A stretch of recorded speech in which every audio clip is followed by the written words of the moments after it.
Ótimo. Pronto. Implica que vocês tenham aí o computador e que se termine o exercício que iniciamos e que possam depois partir então para o projeto. Depois logo veremos ainda se fazemos uma coisa primeiro ou em segundo lugar, mas este é o objetivo da segunda parte da sessão, está bem? Mais pragmática e dar então corpo ao trabalho. Está aqui? Ah, sim, está.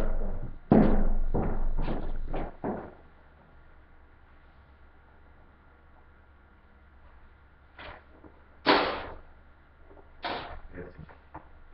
Está aqui a pilha.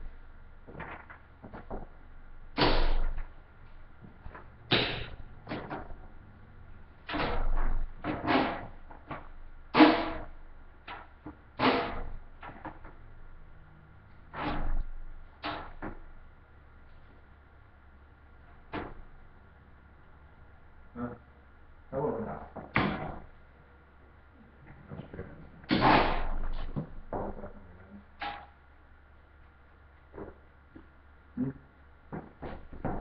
Podemos tirar a luz? Não fica muito convidativo a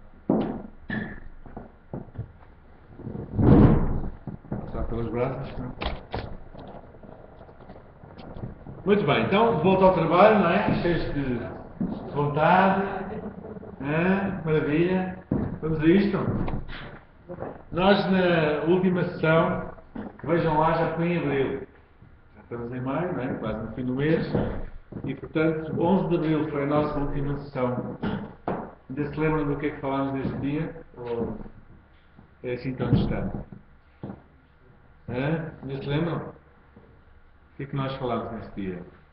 Nesse último dia? Foi, pois, a parte do Excel, mas tirando isso, hein? Falámos da roupa. Foi, falámos nela. Ai, que giro. Está bem. Então lembram-se que estivemos aqui a abordar alguns aspectos da gestão comercial, não foi? E hoje vamos então prosseguir um pouco mais nesta nossa viagem pela dimensão comercial. E esta dimensão comercial é sempre um pouco ingrata de se falar porque tende a ser muito teórica, não é?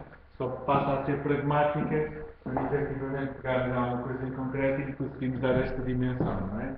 Portanto, eu, quando olho para um sumário como este, que tem 1, 2, 3, 4, 5, 6 aspectos, aquilo que eu pergunto sempre é qual é que vai ser a capacidade que cada um de vocês vai ter de incorporar alguns destes aspectos, não necessariamente todos, no vosso projeto de gestão. Está-se a entender ou não? Porque isto é teórico, não é? Pode passar a ser prático quando eu pego nisto e depois consigo incorporá-lo no meu projeto de gestão. Se vocês forem ver ao projeto de gestão, o índice que eu vos dei não refere nada disto, como não refere, aliás, muitos outros aspectos. É um índice genérico. Mas é sempre com expectativa, eu entendo que fazer trabalho a este nível, de facto, acrescenta valor ao vosso projeto de gestão. Portanto, eu valorizo muito, quando faço a avaliação dos vossos projetos, eu ainda nem sequer expliquei como é que vou fazer, mas vou depois explicar. Eu valorizo muito a introdução de elementos não obrigatórios. Significa que, efetivamente, houve uma reflexão que não se limitou a preencher um índice. Não é? Preenchi o índice, está preenchido. Bom, preenchi o índice, cumpri os objetivos mínimos, mas isso não significa sequer que o trabalho tenha ido além daquilo que se pretende. Cumpriu. Não é? O que é ir para além daquilo que se pretende? É, de facto, personalizar o trabalho com uma abordagem que pode ser uma abordagem mais comercial, uma abordagem mais financeira, mas dá-lhe ali uma componente muito própria ao trabalho. Não é? E, portanto, relativamente à dimensão comercial, para quem gosta dela, é uma pista interessante para acrescentar aqui no seu próprio trabalho. Bom, uma questão importante e que nós já iniciámos na última sessão foi a questão dos preços, não é? Como é que nós podíamos, por variável preço, ligar isto ao nosso projeto de gestão e aquilo que é o pricing efetivo da instalação. Deixem-me agora concretizar isto, já pensando no vosso projeto de gestão, né? Olhando para alguns desses aspectos que nós vamos ter que necessariamente introduzir no projeto de gestão.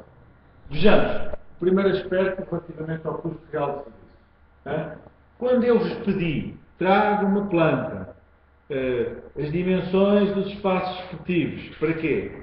Para nós, António, para nós, através dos índices de ocupação, podemos saber o que é a ocupação máxima e uma ocupação não sendo máxima, não é? Por aí fora, não é?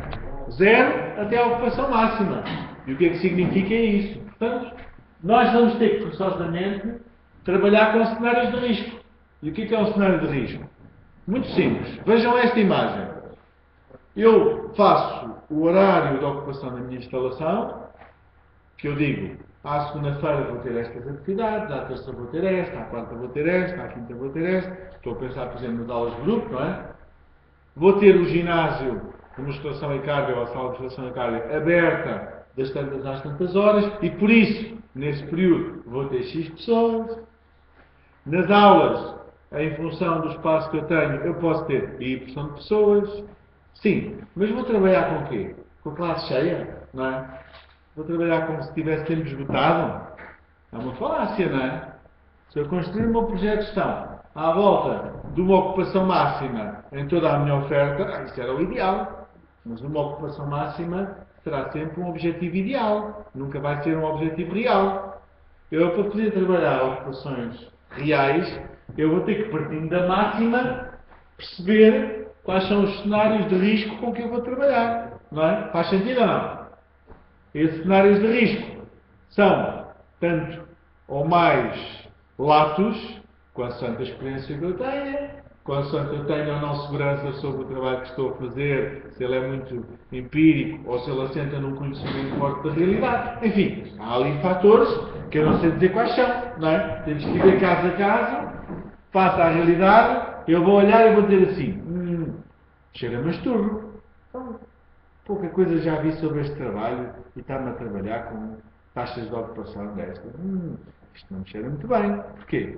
Porque tem que haver ali por trás uma sustentabilidade grande para eu conseguir, não é? Portanto, nada disto está escrito em lado nenhum, não é? É a parte sensível que depois, em função de cada trabalho, se vai perceber. Mas é certo que vocês vão ter que trabalhar com taxas de ocupação, se não for com estes níveis de risco, há de ter com outros quaisquer. Aqueles que nós definimos. Lembram-se daquela matriz de ocupação? Eu até dei aqui como exemplo, ao longo do dia, não é? Vamos apontar para quanto? Bom, eu não sei. Aquilo é uma indicação, mas não é aquela que vocês vão utilizar. Será aquela que cada um de vocês entender que vai utilizar. E cá estarei eu para vos ajudar a perceber se está ou não está ajustado a uma potencial realidade. Porque eu também não sei, porque nunca vamos saber. Só vamos saber se aquilo acontecer, não é? Nunca vamos saber hoje. Portanto, é preciso ter isto em consideração. Mas para fazer o trabalho, eu vou ter que criar cenários de risco.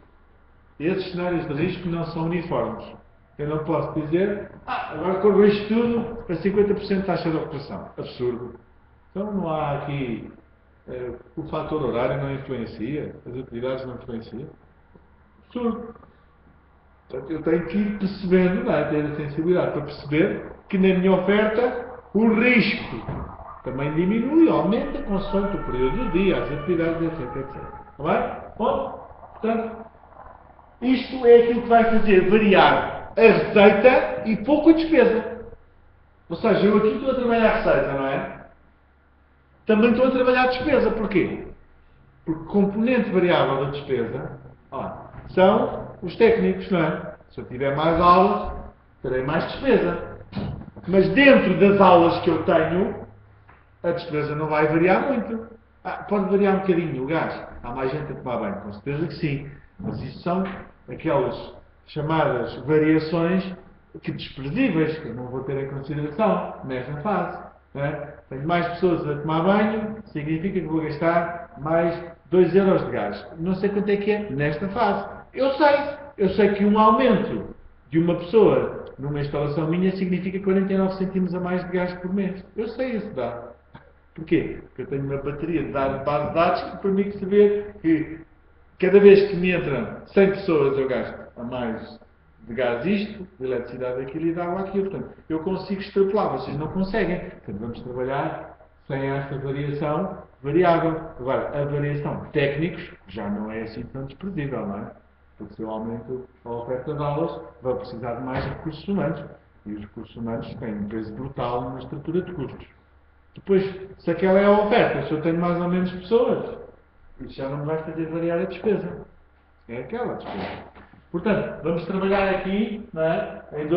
em duas linhas. Uma é a linha da receita e outra é a linha da despesa. E vai ser curioso porque vocês vão tentar ajustar uma à outra. A despesa nós vamos podê-la calcular com alguma facilidade. E depois vamos à procura da receita que vença aquele nível de despesa. Vença, não cubra só, não é? Pode cobrir. Break-even point. Está bem, mas ninguém trabalha para o pão e para o leite, não é? Trabalhamos também para mais do que isso. Então, cobre e ainda tem uma margem de negócio que eu vou definir qual é. Qual é a minha margem aceitável de negócio, não é? É trabalhar acima do break-even point, quantos por cento, etc. Portanto, isto é muito giro, trabalhar estas duas dimensões. Porque eu vou ter que perceber, não é? Que uma está a influenciar a outra, não é? E, portanto, eu não posso trabalhar uma e não perceber a outra, não é? É evidente que isto parece quase banal, não é? Digam lá, isto não é banal. É. A verdade é que, se nós formos olhar verdadeiramente para o número de colegas que iniciam projetos de se lançarem à construção ou à gestão no ginásio, poucos encontrarão que traduzem a escrito aquilo que nós estamos a dizer. É tudo coisas muito vagas. É tudo coisas... eu se tiver 300 ativos, já me dá para cobrir a despesa. E quando é que vais ter despesa? Eu vou ter despesa. É tudo assim muito... É assim muito não sei o quê, não é? Porquê? Porque isto também dá trabalho, não é? Isto dá trabalho. E, portanto, o que nós vamos fazer é passar desta lógica empírica e tentar traduzi-la ao máximo no compromisso. O compromisso é aquele. Depois vamos tentar perceber se conseguimos ou não atingir o tal compromisso. A pessoa está a dizer em relação ao gás, que eu estava agora. Sim. Eu não consigo saber quanto é que vou gastar de gás, mas dizer que é possível fazer um cálculo, mais ou menos para que uma pessoa consegue gasta de gás. Eu sei quanto é que gasto de gás. Se vocês não tiverem elementos, eu dou-vos dados para vocês poderem utilizar face à realidade que vocês têm. Pronto. E eu, conhecendo alguns elementos sobre a vossa realidade, eu com o nível de erro que se tem que perceber, não é? Eu não fui lá, não vi a maquinaria, não vi uma série de coisas, mas dizia, trabalhem com este valor. Pronto. E é melhor trabalhar com aquele valor do que não ter valor nenhum. Não é isso? Portanto, os dados que vocês não tenham, eu vou ajudar-vos a que ponham lá qualquer coisa. Mas em relação ao orçamento de obras, tem que eu tentar saber, tem que fazer obras naquele espaço e tem que fazer o orçamento. Pois, isso aí é diferente, não é? Eu estou a falar de exploração, nomeadamente de custos de exploração chamados ordinários, não é? Normais, não é? Não estou a falar de extraordinários. Se eu tiver de fazer uma obra, há de ser uma despesa extraordinária, não é? A menos que esteja dentro daquela rubrica de manutenção preventiva, e aí eu escrevo lá uma verba, mas que posso gastá-la ou posso nem gastar. É uma verba que lá está, para esse efeito. Mas as obras são sempre... O que é a obra? Vai fazer, não é? É um valor que tem que ser proposto. Portanto, em termos daquilo que é, quando trabalhamos custo real de serviço, fui claro? Fui claro ou não? Esta abordagem? Obviamente que este custo real do serviço tem que ter como pano de fundo um aspecto fundamental que se chama posicionamento. Já falámos aqui disso. Do posicionamento. Certo? Já. Portanto, se eu não estou sozinho no mercado, não é? Se eu tenho outros players no mercado, se eu tenho outros concorrentes no mercado, se eu estou a dividir cota de mercado, não é? Se eu estou a dividir um potencial mercado com mais um ou outro ginásio, eu tenho que ter em consideração que, conhecendo-o, a ele, tal fofa, não é? Lá está, isto é a fofa, não é? Conhecendo-o, isso me permitirá perceber também se o meu risco é um risco aceitável dentro de grandes variáveis que eu tenho. Eu dei-vos uma. Mandei para o vosso mail, não sei se tiveram a oportunidade de ver, já o novo barómetro europeu, Pesquinho da Silva, viram? Sim, não abri. Pronto, mandei-vos, Pesquinho da Silva, o barómetro europeu com os dados relativos às taxas de penetração da atividade esportiva, do fitness, etc.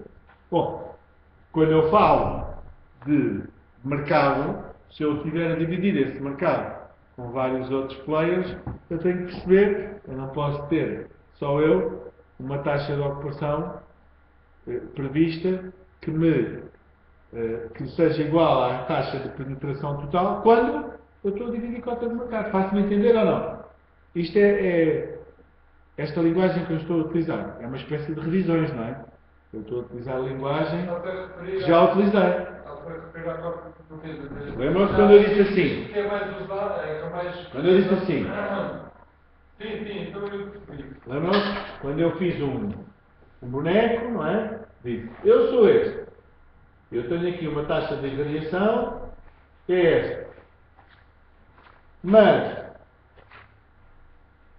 na mesma área de influência, está outro concorrente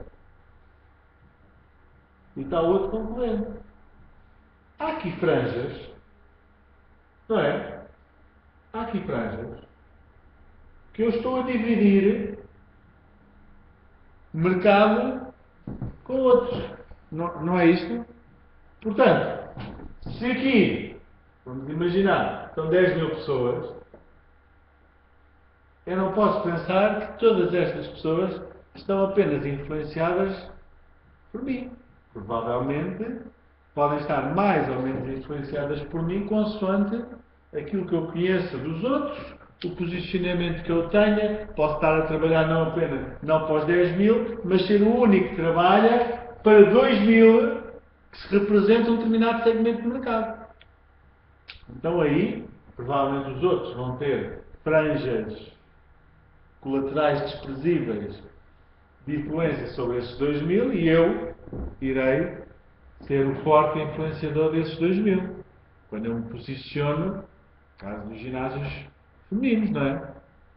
Ginásios de feminino, aquilo que pretendem é que não é que deixe de haver mulheres nos outros ginásios todos, mas é que haja uma considerável redução na sua área de abrangência para que mais mulheres frequentem o seu ginásio, deixando de frequentar o ginásio, pode ser frequentado por todos. Mas nunca vai deixar de haver mulheres a frequentar ginásios que não tenham essa diferenciação, não é? De sexo. Está entendido? Isto dá-nos, estas variáveis são-nos dadas aqui. Estamos todos a disputar o mesmo mercado por igual e não há diferenças de segmentação? Ou eu trabalho com um nicho de mercado que mais ninguém trabalha? Esta linguagem é estranha para nós? Não é? Não é. Então, muito bem. É difícil, porque agora a maior parte dos ginásios é muito generalista, não é? Em quase tudo. Nós, para nos diferenciarmos, arranjarmos alguma coisa. Eu não sei se é difícil. Não sei se é difícil. Não sei se é difícil ou não. Eu não tenho facilidade em entrar nessa discussão do ser difícil ou ser fácil. O nosso mercado é um mercado jovem. A área do fitness em Portugal tem muito pouco tempo, muito poucos anos. É muito madura em alguns mercados, para nós é relativamente jovem. E nós estamos hoje a fazer erros que os outros já nos cometeram e já ultrapassaram isso. Desse ponto de vista, eu acho que até é muito fácil.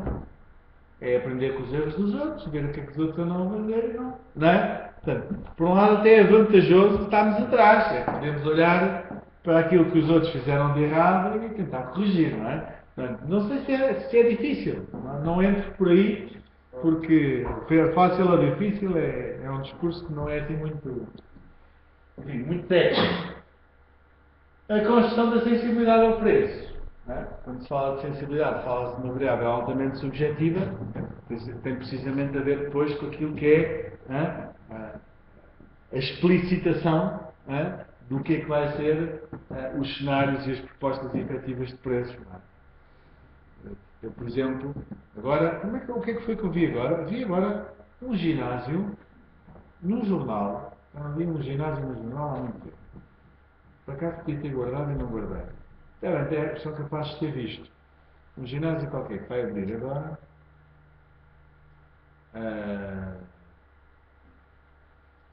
no centro de Lisboa, que o conceito era o benefício das condições únicas de sócio fundador. O sócio fundador o ginásio ainda não está a funcionar. Quando começar a funcionar, tem logo uma carteira de clientes imensa, em que uma das dimensões importantes é o preço nesta fase de ser fundador, não é?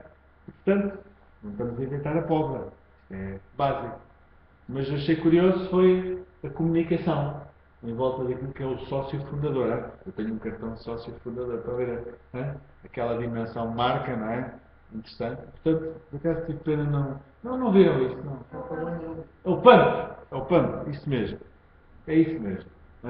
Não viram a publicidade. Sócio fundador. Achei curioso. Bom. Portanto, este esquema que eu representei aqui de forma assim muito tosca, aqui está elucidado em termos daquilo que eu estava precisamente aqui a dizer, não é? Que é, parece que vamos todos cair na tal vala comum, não é? Em que todos oferecemos tudo para todos, e parece que fecha as hipóteses, mas se calhar abre as hipóteses, que é a tal lógica de nós sermos o hipermercado que tem tudo, ou de sermos a mercearia que tem meia dúzia de produtos que têm um determinado nível de qualidade, ou de preço, ou seja, que não se compara com quem vai ao hipermercado. Bom, eu posso estar numa lógica de hipermercado, posso estar numa lógica de mercearia, ou noutras lógicas diferentes. O que é que aqui está dito? Quando eu estou numa lógica de hipermercado, eu trabalho para o mercado. Eu trabalho, grosso modo, para todos, não é? Trabalho para as massas.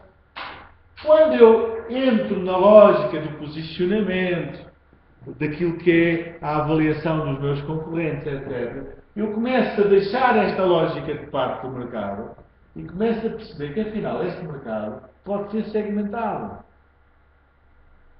Então, a lógica pode ser segmentado. O que é o M1, o M2 e o M3? O que é? Mas o que é que lá está dentro? Está um conjunto de pessoas que têm um conjunto de características em comum. Quais são? Podem ser económicas, podem ser familiares, podem ter a ver com os hobbies. Lembram-se de termos falado do ginásio que tinha um canil? Estava um segmento de pessoas que tinham cães. E eu tinha uma oferta específica para aquele segmento. O M1 é um conjunto de pessoas que têm um conjunto de afinidades que eu não sei quais são, podem ser económicas, financeiras, familiares, etc. Comportamentos de compra, etc, etc. E que já é diferente do M2. E que, por sua vez, é diferente do M3. Voltando ao exemplo dos ginásios femininos. Como é que fizeram isto? M1 homens, M2 mulheres. Porquê? Porque se percebeu que, grosso modo, há muitas mulheres que têm características de consumo de ginásio diferentes dos homens. Portanto, identificou-se um padrão que diferencia o M1 do M2. Agora podemos ir pela idade. Já repararam? Podemos ir pela condição física. Quantos ginásios já exploraram efetivamente a componente de idade? Vá, digam lá. Quantos conhecem? A componente de idade. O quê? O quê? Tem há pouco tempo vi, há uma vez no ginásio para crianças, em que estimularam os halteres com plásticos. Por exemplo, estão estimulados. Já há alguns para crianças? Já, sim, sim. Tirando para crianças. Pronto, mas quantos já exploraram efetivamente a dimensão condição física? Quantos? Não estou a falar quantos têm flyers a dizer nós resolvemos o problema da vossa vida, não é? Esses existem muitos. Eu estou a dizer é quando chegamos lá dentro e efetivamente encontramos uma estrutura preparada para dar resposta àquele segmento. Da condição física. Por exemplo, da condição física. Está bem, eu não estou a dizer que não há. O que eu estou a dizer é que olhem para esses casos que já existem. Não sei se existem bem, se são casos de sucesso ou de insucesso. Não sei. Mas olhem para esses casos como exemplos daquilo que é efetivamente segmentado. Porque não basta dizer, eu aqui tenho atividades para todos. Isso é política de mercado. Mas se eu quiser perguntar, está bem, mas para todos quer dizer que tem mesmo para pessoas como eu que são assim? Pois, isso não temos bem, não é? Porque eu sou tratado como também são tratados os outros todos. Não é? É uma lógica de massas. Por exemplo, É uma lógica de massas. existe tipo pessoas com problemas de necessidades especiais, tipo diabéticos ou. Isto agora é para vocês pensarem. Estas questões são para nós pensarmos, não é? Lá no sítio onde eu vou abrir o ginásio, tem a segurança social ao pé, tem o cemitério ali ao lado, mas o cemitério eles também já não vale a pena trabalhar para ali. Mas tem não sei o quê, ok, sim senhor, eu vou ao censo, chegar a não sei quantas pessoas. Epá, é este cocktail de informação que vocês têm que de alguma forma ter acesso a ele. Não é? Também tem? A ver, olha, então já adivinhei o seu Vai direto para o cemitério. Olha, pode, não, escolha. Pode pôr 2 setas no seu folheto, escolha. Não é? Não, pode ser um. Portanto, esta questão da informação que eu tenho para poder fazer opções, epá, não é? Vocês têm que ter informação, porque isto não pode ser porque eu acho. Não é? Eu acho. Pois, eu acho. Bom, vamos. Temos que ter dados. Temos que ter dados. Com dados falamos. Sem dados, eu acho. Não é? Bom, portanto, os segmentos. Agora, a seguir, eu tenho características diferenciadoras que me permitem selecionar um determinado segmento. É interessante esta. Reparem bem que eu vou repetir. Hein? Esta é para vocês escreverem e porem lá, entre parênteses, Miguel Pacheco.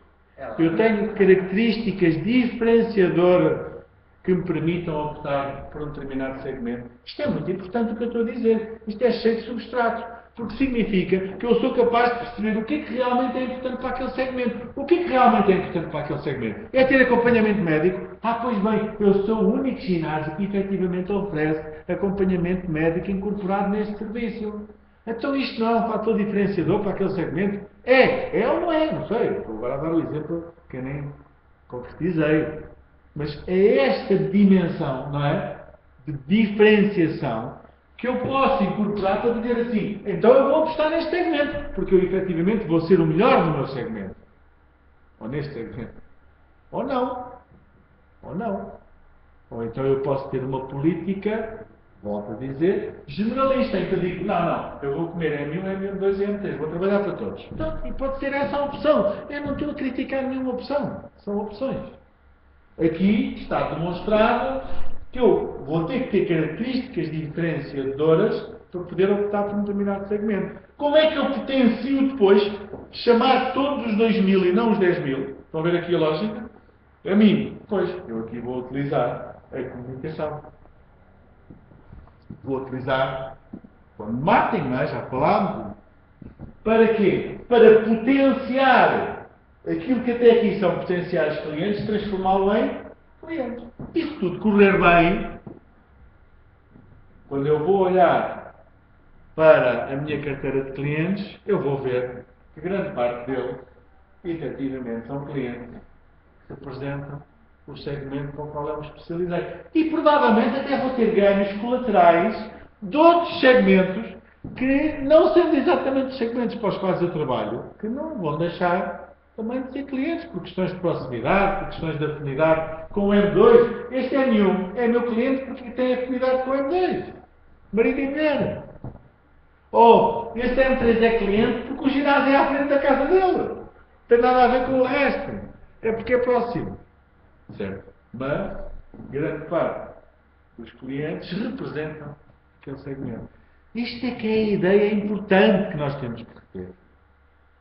E não, como eu vejo a toda a hora, novo ginásio, características únicas. E depois vão ver, é tudo igual aos outros. Portanto, houve alguém que achou... estão ali a lavar. Já tomou banho, Kátia? Já? Pode. O que é que me ajuda?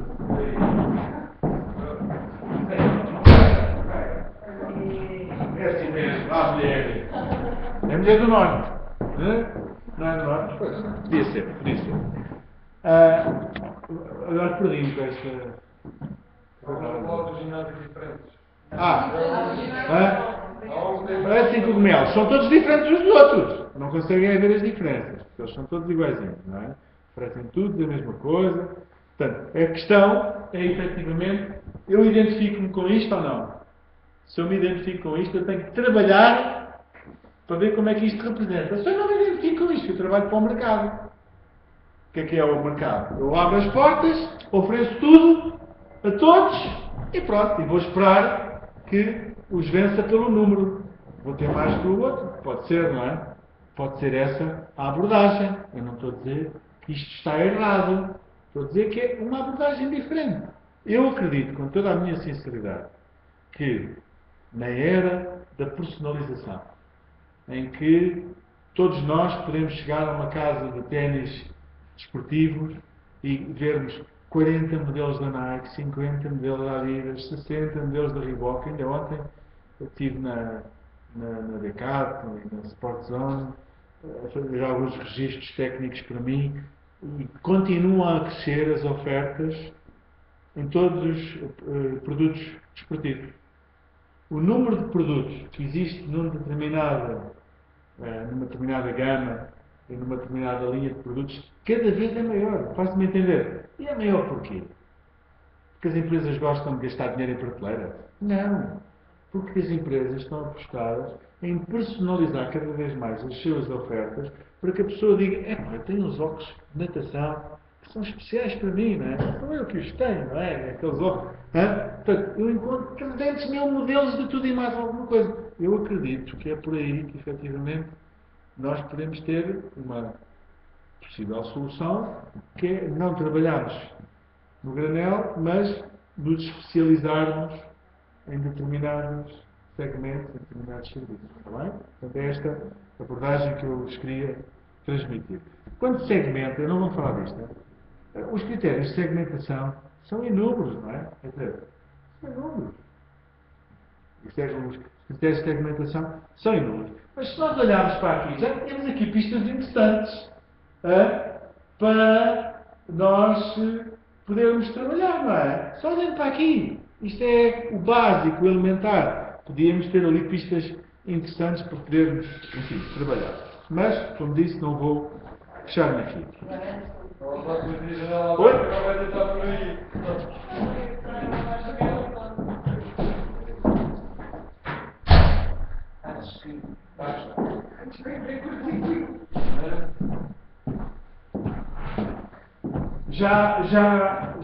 Já algumas vezes viram um gráfico, esta exemplificação do ciclo de vida? Viram? Pronto. Isto, no fundo, exemplifica aquilo que é a vida de um produto ou serviço no mercado, desde que ele nasce até que, tendencialmente, há de desaparecer, morrer. O que é o ciclo de vida de um produto para serviço? Tem um conjunto de fases, não é? Que é interessante olharmos um bocadinho para isto e perceber. O estádio de introdução. O que é o estádio de introdução? É a forma como aquele produto vai ser apresentado no mercado. Reparem, nós temos hoje, de forma muito frequente, a utilização do preço como uma ferramenta importante de estádio de introdução de determinados produtos, não é? Vejam, por exemplo, algumas empresas utilizaram a barreira do preço elevado para dizer: experimentem em casa durante uns dias, sem compromisso financeiro, e depois, se gostarem, então comprem. Não conhecem produtos que são assim. Porquê? Porque eu sei lá se vou gostar daquilo, eu sei lá se vou precisar daquilo, e vou já estar a investir não sei quanto. Então, eu ponho a pessoa a experimentar aquilo. É evidente que aquilo vai-me resolver alguns problemas e eu vou tornar-me dependente daquela solução. Não é que eu preciso dela às vezes, mas dá-me mais conforto, não é? E então, eu de repente digo assim: isso até é capaz de ser um bom investimento, não é? Eu lembro na altura há uns anos atrás, lá em casa comprámos uma ferra de engomar, um ferro de engomar, um ferro de engomar em que a prancha insuflava. Para que é que serve aquela porcaria? Eu não sabia para que é que ele servia, até porque não sei passar, enfim, admito, não sei. Bom, mas pá, experimente, veja o que é. Bom, e quem passava as camisas lá em casa de facto dizia, as camisas ficam muito mais bem passadas. Eu nunca percebi a diferença, não é? Pronto, eu nunca percebi a diferença, para mim estavam sempre iguais. Mas a verdade é que quem passava as camisas percebia que podia fazê-lo mais rápido e as camisas ficavam mais bem passadas. Bom, o que é que isso deu? Teve que comprar uma coisa lá para casa, não é? Portanto, se não tivesse havido aquele período de experimentação, não tinha se calhar existido uma coisa daquelas lá em casa, não é? E portanto, como é que isto se transfere ou não para nós? Não é? Bom, nós começámos a implementar os Open Days, não é? Há muito tempo, a malta, o Open Day, Open Day, venha experimentar. Talvez seja por aí um exemplo bom na nossa área, mas o que é que estamos a falar? Estádio de introdução. Como é que o produto é apresentado? Quando um produto é apresentado ao mercado, eu lembro sempre do estado de introdução, não sei se já contei isto aqui, se calhar já vos contei a minha experiência com a introdução do Sagres Shop em Portugal. Não? Então conto. Mas tenho que me pedir. Querem que eu conte? Eu conto por insistência vossa, muita, eu conto. Não sei se recordam, quando a Ivete Sangalo veio pela primeira vez a Portugal, a propósito do Rock in Rio, houve o lançamento da Sagres Shop no verão. E a Sagres Shop foi lançada na televisão com o rótulo verde e azul, que era exatamente igual ao maiozinho da Ivete. Exatamente. Então ela aparecia a dançar e ao lado uma Sagres Shop com equipamento. O rótulo igualzinho à Sagres Shop.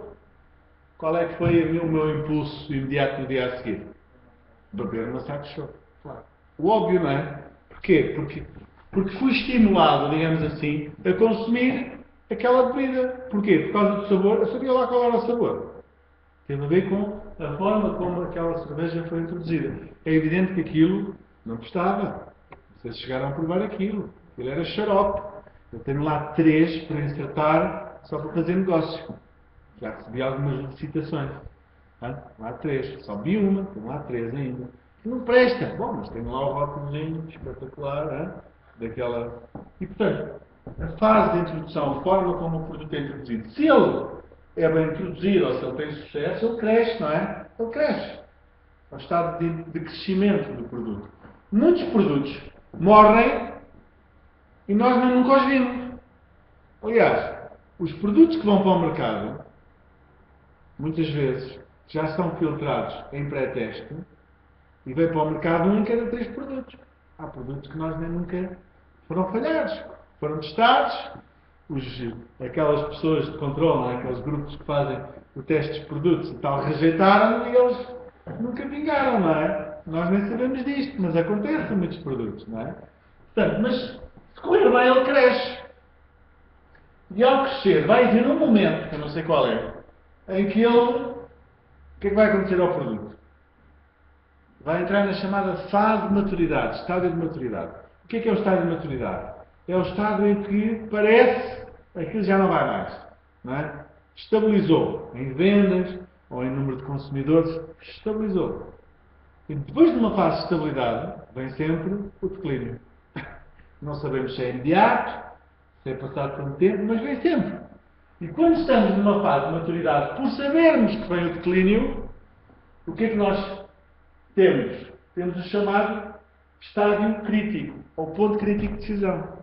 Ou seja, há qualquer coisa que tem que acontecer para que aquele produto, em vez de morrer, possa renascer, possa voltar a crescer.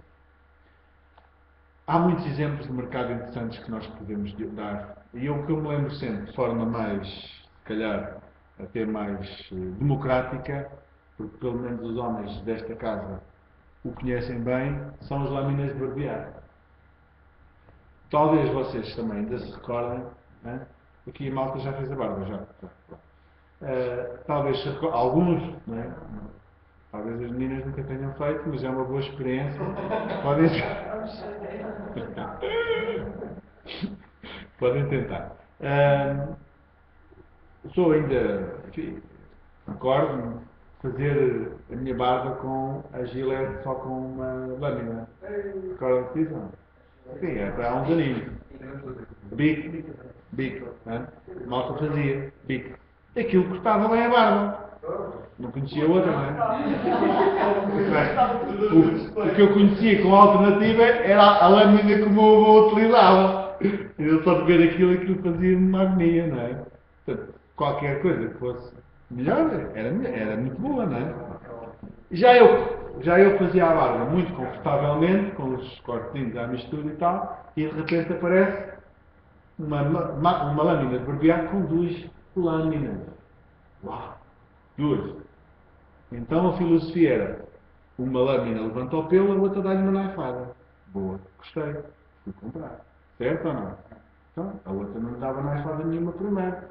Não preparava o pelo. A de 2 preparava o pelo e a seguir cortava. Pima, fui comprar. Tenho lá. 2. Porreiro, pá. Então não é que isto resulta? Não sei se resulta. Os cortes continuavam a ser os mesmos, mas é evidente que resultava. Conhece o efeito placebo ou não? Quanto mais não fosse pelo efeito placebo, não é? 2 é sempre melhor que uma, não é? Qual é a experiência de vida em que 2 não é melhor que uma? 2 cervejas é melhor que uma cerveja, não é? 2 bolos é melhor que um bolo. Qualquer coisa que nós pensemos, 2 é sempre melhor. Pois era esse o resultado. 2 era melhor. Já eu cortava a barba lindamente com 2. O que é que me aconteceu a seguir? Apareceu a Gillette com 3. Espera aí, com 3.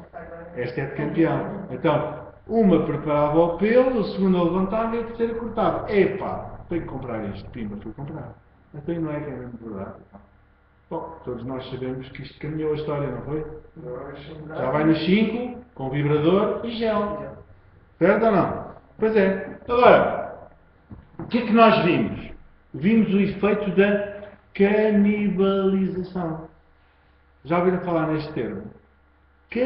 Canibalização é o momento em que nós percebemos que aquele produto já não se torna suficientemente aliciante para que ele se continue a consumir, e quando isto acontece, ele fica sujeito a que o consumidor o abandone. Qual é a estratégia? Substituí-lo. Substituí-lo de forma forçada, dizendo assim: este tipo é um incompetente, já não vale um caracol. Este é que passa a ser bom. Fazemos isso com os telefones, fazemos isso com os computadores. Nós estamos sempre sujeitos às estratégias de canibalização. Eu compro um equipamento hoje, e passado uma semana dizem: isso não vale um caracol. Porque já saiu outro, uma tecnologia melhor. Eu não preciso daquela tecnologia muitas vezes, mas já saiu outro. E esse efeito de canibalização é uma consequência muito forte, quer dos dias em que corremos hoje, do efeito do consumismo, não é? O efeito do consumismo, mas também do efeito da concorrência. Faço-me entender ou não? Quer, por um lado, o consumismo, que é, nós estamos ávidos, não é? Nós já não compramos um telefone para ter durante 4 anos. Conhecem alguém? Conhecem nada. Pois não. Nem um carro. Não é? Malta hoje. Portanto, este efeito do que é o consumismo e, por outro lado, da concorrência, faz com que este ciclo esteja cada vez mais curto. E faz com que o efeito de canibalização. O que é o efeito de canibalização? É a substituição forçada de um produto por outro que já existe. Seja hoje cada vez mais frequente. Porque quem não canibaliza sai do mercado. Faço-me entender ou não? Quem não consegue canibalizar ou perde cota de mercado ou desaparece do mercado. Não é? Isto faz sentido na nossa cabeça ou não? Faz? Agora transponhamos, isto existe, transponhamos? Sim? Pronto. Transponhamos este conceito para nós. Primeira diferença. Nós não trabalhamos com produtos, certo? Trabalhamos com serviços. Primeira diferença substancial. Quando eu trabalho com produtos, grande parte do que eu consumo está inerente àquilo que eu chamo o quê? O chamado a tangibilidade do produto. Isto que eu estou a fazer chama-se tangibilidade. Eu consigo agarrar, eu consigo ver que é preto, tem forma. Quando eu toco, transmite-me sensações. Isto é um bem tangível. Quando eu trabalho com produtos, muitas das minhas decisões têm a ver com a tangibilidade do produto. Ora, eu não trabalho em produtos nesta área, pois não? Eu trabalho com serviços. Ah, pois é. E então, qual é a dimensão importante na área dos serviços?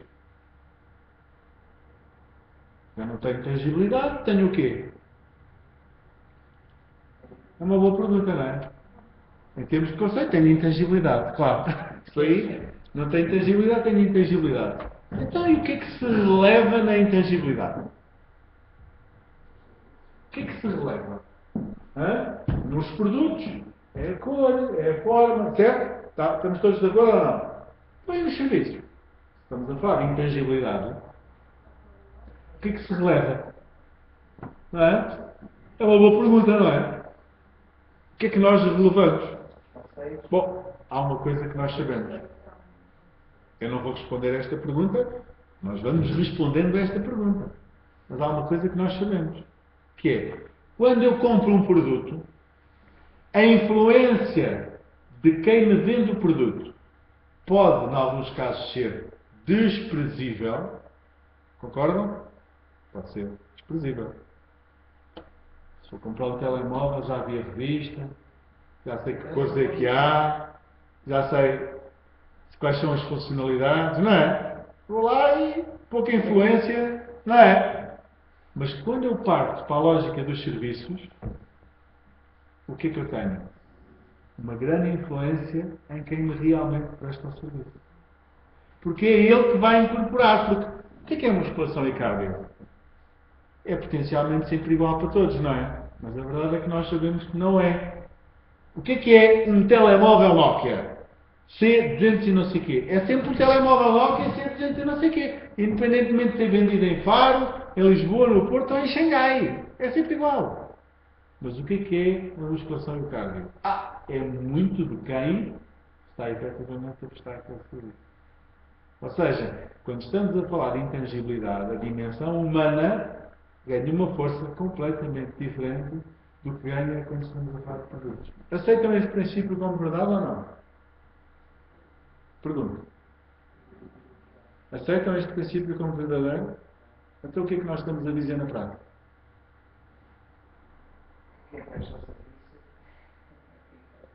Quem presta o serviço tem que perceber como é que este ciclo de vida se aplica à sua atividade. E é aqui que começam os problemas.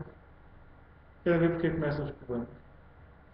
Quando nós percebemos que, ao nível do trabalho que os nossos técnicos fazem, qual é que é a aplicação que eles fazem deste ciclo de vida? Por exemplo, quantas vezes eles se questionaram sobre aquilo que estão a fazer e fizeram upgrades relativamente à forma como estão a trabalhar?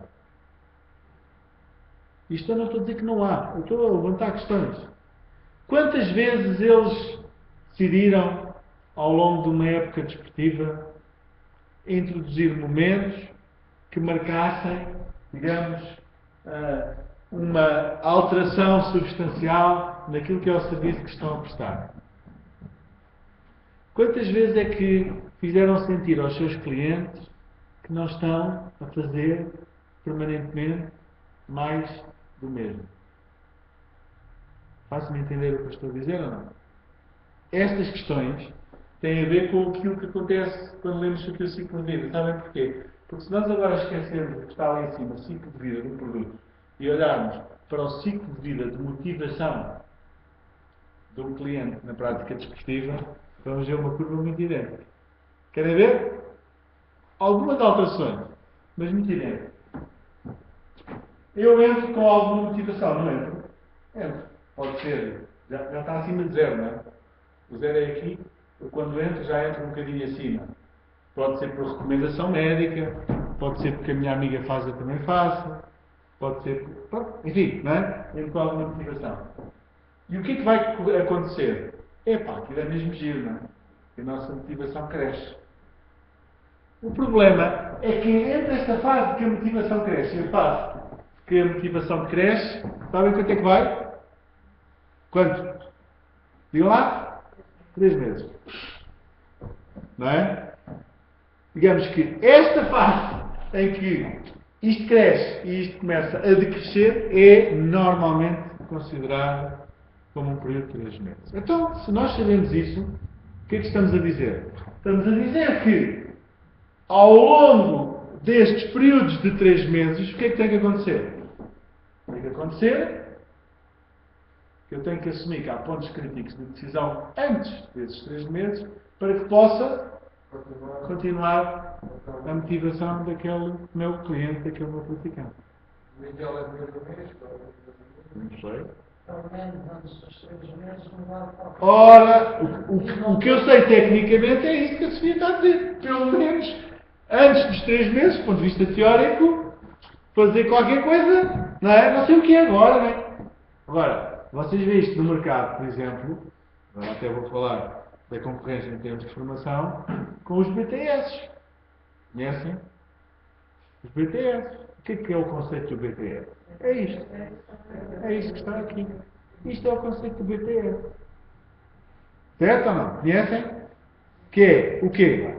É um produto de sucesso para resolver esta dimensão. É o quê? Bom, trabalhamos de acordo com uma lógica. Lógica é essa, que ao longo do tempo vai mudando, vai alterando qualquer coisa, para que eu não esteja sempre a consumir um produto com as mesmas características. Quem tem BTS no ginásio sabe que ao fim de X tempo recebe um DVD novo, ou não sei o quê, não sei o que, mas para receber isso paga um determinado FII, não é? Paga um... E portanto é isso que é o conceito. É o conceito comercial que no fundo vai buscar ou vai incorporar isto que aqui estamos. Ora, o que eu entendo que deva ser feito, independentemente de eu ter ou não os BTS, é que nós temos que trabalhar com este conceito, não é? Este conceito tem que estar presente connosco, porque tendencialmente a atividade esportiva vai ser transformada em algo muito interessante e muito motivador, uma coisa que é chata, aborrecida e é sempre a mesma coisa. Faço-me entender ou não?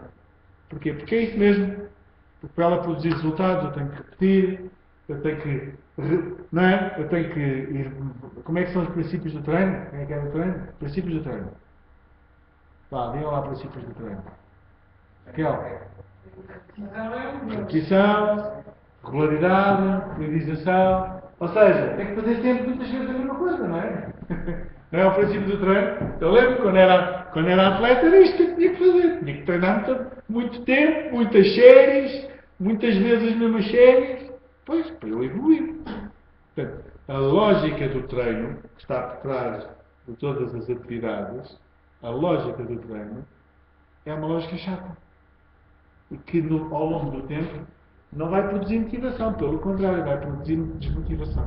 E enquanto nós efetivamente não lidarmos bem com isto, nós não vamos conseguir resolver os problemas do sedentário comum que chega ao ginásio pela primeira vez. Não estou a falar de um indivíduo altamente motivado que nem precisa de vocês para nada, não é? Está lá sozinho e desde que não o chateia, ele está lá. Eu estou a falar do típico cliente comum hoje, que é o sedentário, o adulto sedentário, que chega pela primeira vez ao ginásio aos 30, 40, 50 anos. Este não tem a motivação que vocês gostavam que ele tivesse. É para vir mais vezes, é para transpirar mais, é para sofrer. Vocês são malucos. Este discurso não é minimamente o discurso que as pessoas estão a ouvir. E um dia que existe uma pílulazinha, tipo Viagra, mas cujo efeito é, toma isto, e isto é igual a 3 vezes de ginásio por semana, esta pílula esgota no dia a seguir. E nós ficamos sem ginásio. Pensar que as pessoas vão ao ginásio e gostam de sofrer e que isso lhes dá prazer, isto é uma coisa de maluco. Isto existe aqui no meio de meia dúzia de nós e outros tantos nossos clientes que olham para a prática esportiva de uma forma diferente, não é? Pelas suas origens, pela sua formação. Agora, pensar que aquela senhora ou aquele senhor que foi pela primeira vez ao ginásio aos 40 tem este tipo de perfil é andarmos a cometer um erro completamente grosseiro, está bem? Então, como é que eu consigo olhar para aquela bolinha amarela, não é? E transformá-la em algo que crie, que estimule uma nova motivação nas pessoas, não é? Aqui que esta lógica dos novos produtos dá-nos aqui algumas pistas interessantes. Olhemos agora, não é, para algumas formas de conceber novos produtos. Não é? Tentemos fazer primeiro uma leitura sempre genérica, não indo diretamente para o desporto, e depois transpondo essa leitura genérica para o desporto. Nós no desporto não temos que ser diferentes dos outros, nem diferentes das outras áreas. Isso é outro erro que a malta comete, não é? Pensa que o desporto tem que ser diferente. O desporto não tem que ser diferente. Naquilo que é a vertente do negócio, o desporto é igual como outra área qualquer. Faço-me entender ou não? Portanto, nós temos é que aprender com outras áreas de atividade e não pensar que o desporto é uma coisa diferente dos outros todos. Não há mais lado nenhum. Isso é uma falácia, não é? As regras que se aplicam ao negócio desportivo são exatamente as mesmas regras que se aplicam noutras áreas de negócio. Nós temos outras regras também, que se calhar noutras áreas de negócio não existem. Mas não temos apenas essas outras regras. Também temos algumas regras comuns. Bom, então como é que nós podemos criar novos produtos? Não é? Um produto que tem uma função completamente nova. Faço-me sempre lembrar dos produtos de limpeza. Limpa, mas agora dá cheiro. Já viram? Este conceito, limpa, mas agora dá cheiro. Parece uma coisa irrelevante, mas não é. Limpa é a função nuclear. O que é o dar cheiro? É a surginha em cima do bolo. Como é que nós agora vamos buscar isto para a nossa área? Qual é o limpa da nossa área e qual é que é o dar cheiro da nossa área? Limpa é o core. Já ouviram falar do core? É a componente central. É aquilo que faz valer, efetivamente, aquele produto. O dar cheiro é o quê? É o fator diferenciador, não é? É o fator diferenciador. E os primeiros produtos que limpavam e começaram a dar cheiro eram a novidade. O que aconteceu a todos os outros que também limpavam? Também passaram a dar cheiro. Porquê? Porque senão ficavam desmaterializados. Porque na lógica do ciclo de vida, quem é que ia comprar um produto que só limpava quando já havia um que também dava cheiro? Ninguém. E portanto, quem criou o dar cheiro canibalizou o seu produto que só limpava, mas depois colocou também uma fasquia elevada perante os outros que também produziam outros produtos que só limpavam. Ora, este negócio das patentes, não é? Está cada vez mais interessante, não é? Eu hoje crio um conceito, patentio, o patentear hoje dá-me ali uma margem de manobra de liderança durante cada vez menos dias, até que os meus concorrentes encontrem alternativas para produzir exatamente as mesmas coisas de uma coisa que eu patenteei, mas que tem um conceito diferente, mas que na essência é exatamente a mesma coisa. Tá? Portanto, como é que isto agora se transfere para nós? Outra questão tem a ver com a eficiência, não é? Um produto que oferece uma melhoria na prestação de uma função existente. Bom, nós aqui, se quisermos até olhar para o desporto, vemos os ergómetros como bons exemplos disto, não é? Todos nós recebemos lá catálogos e catálogos de empresas fornecedoras que dizem que agora têm uma elíptica muito melhor do que as elípticas que nós temos no ginásio. Oh, é ou não é? Claro, é o ângulo, é não sei o quê, certo ou não? Portanto, aquilo basicamente é a mesma coisa. Não, aquilo é muito melhor.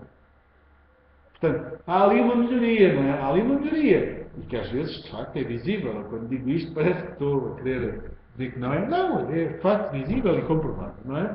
E, portanto, um produto que oferece uma melhoria de uma coisa que já existe. Não é? Um produto que servia para uma coisa e agora serve para outra também. Não é? Vamos lá procurar um exemplo. Esta quase parece, um e o 3 parecem muito idênticas, não é? Vamos lá procurar um exemplo de um produto que oferece uma nova aplicação ou novas funções para aquelas que ele já tinha. Não é? Conhecem? Estão a ver assim algum exemplo? No passadeiro que antes só dava para correr e conseguiam ouvir o exemplo que estava lá nos tempos dos pontos. Hoje em dia já conseguem integrar o CD na própria passadeira, ver o que é.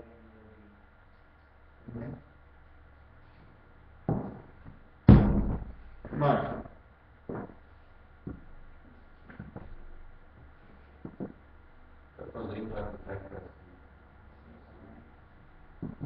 Era um controle de acessos, mas agora, muito bem, não é?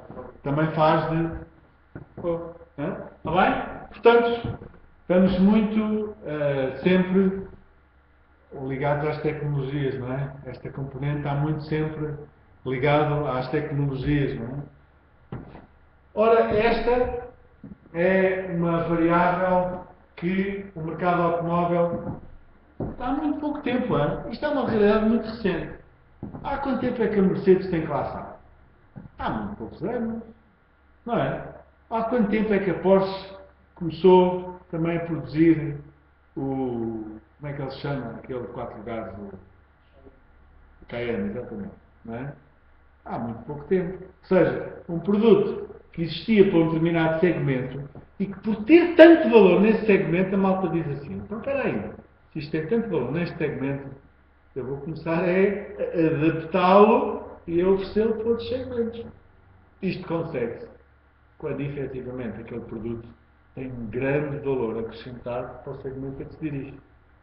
Faço-me entender ou não? Quando o segmento que consome aquele produto valoriza muito aquele produto, então significa que há ali uma oportunidade para o poder divulgar ou adaptar e oferecer a outros segmentos. E portanto, né, eu tenho aqui uma boa pista de personalização ou de diferenciação do mercado.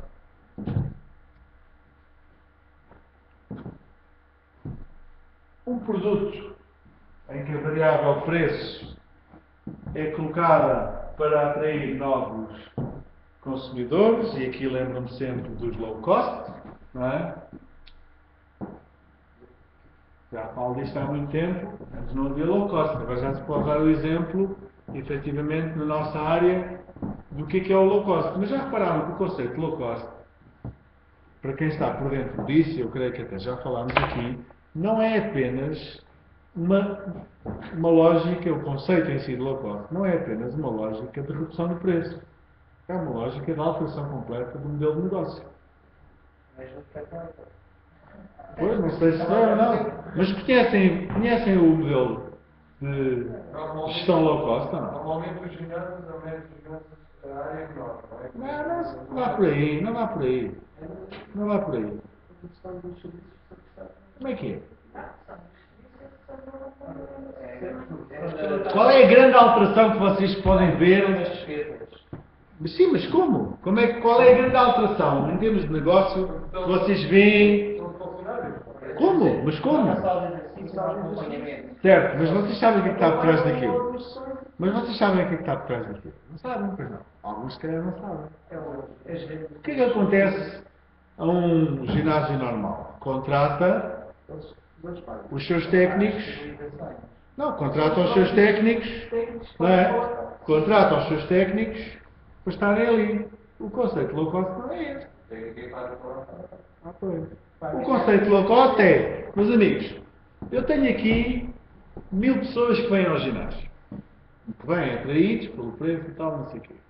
Eu, para os ter a pagar um determinado valor baixo, mais baixo que aquilo que é o mercado, eu obviamente que não posso ter o mesmo nível de serviço à cabeça.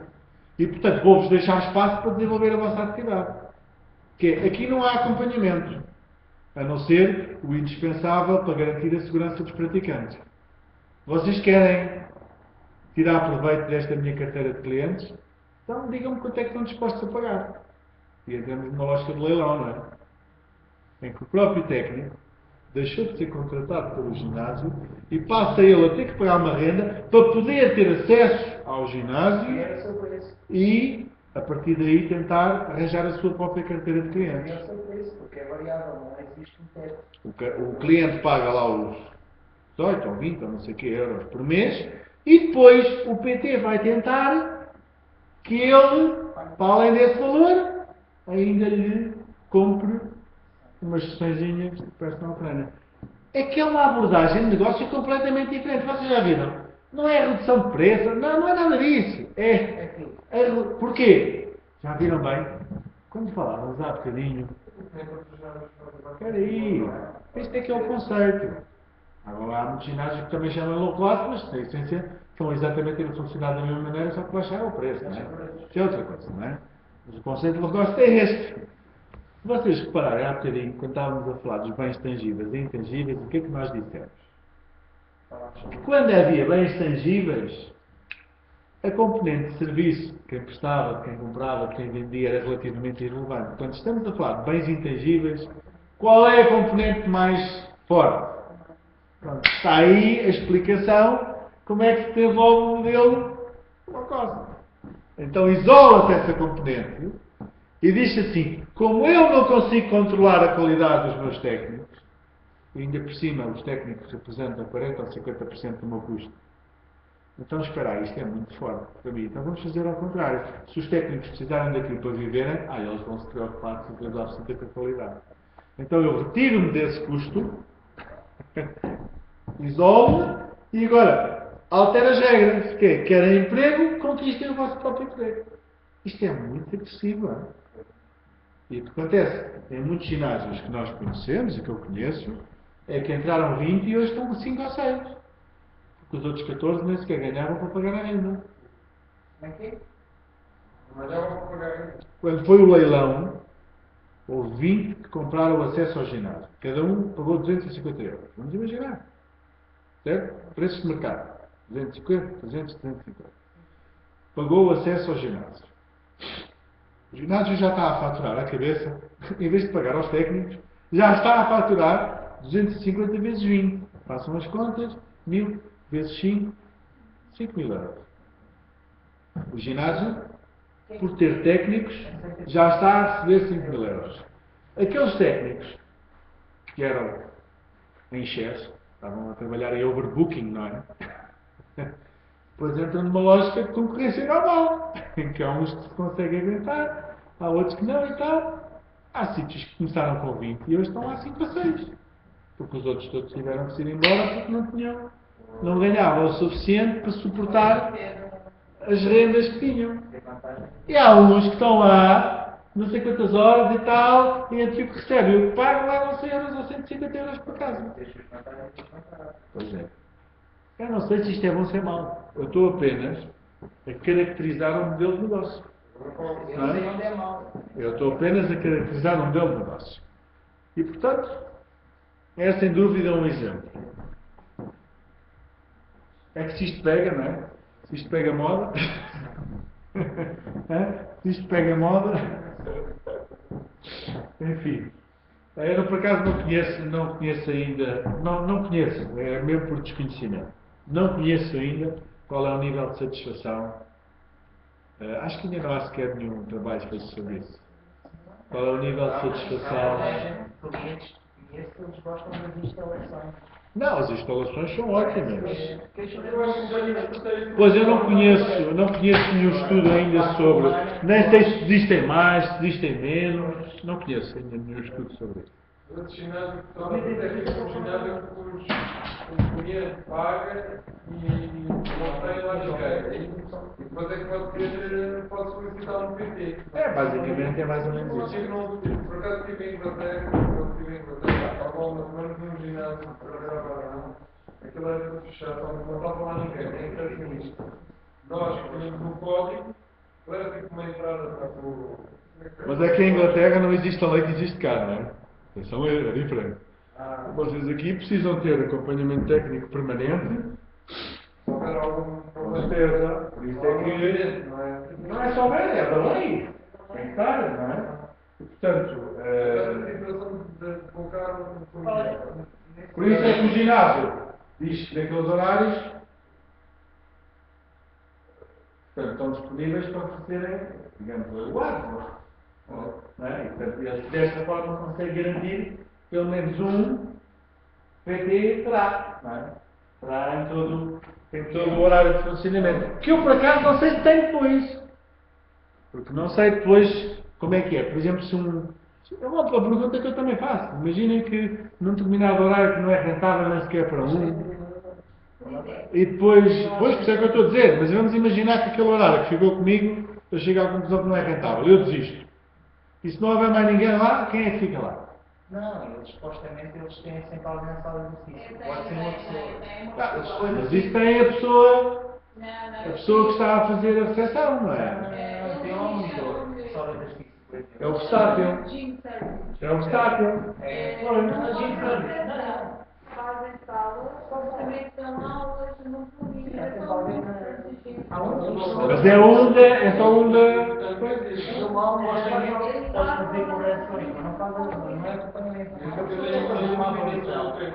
Eu pago o PT para fazer a avaliação e a partir do PT Exato, é isso. mas o monitor. Mas ele não faz lá nada, ele anda só por ali. É isso que eu ia perguntar, por exemplo.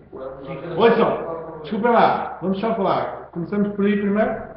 Digam, depois vamos aqui, Pedro. Eu estava a perceber, eu estava a falar nesse sistema em que só existe uma pessoa acompanhando a sala. Não há, eu acho que aquilo não é bem acompanhamento, está lá. Está lá, mas se eu estou o cliente. Não vai, não é?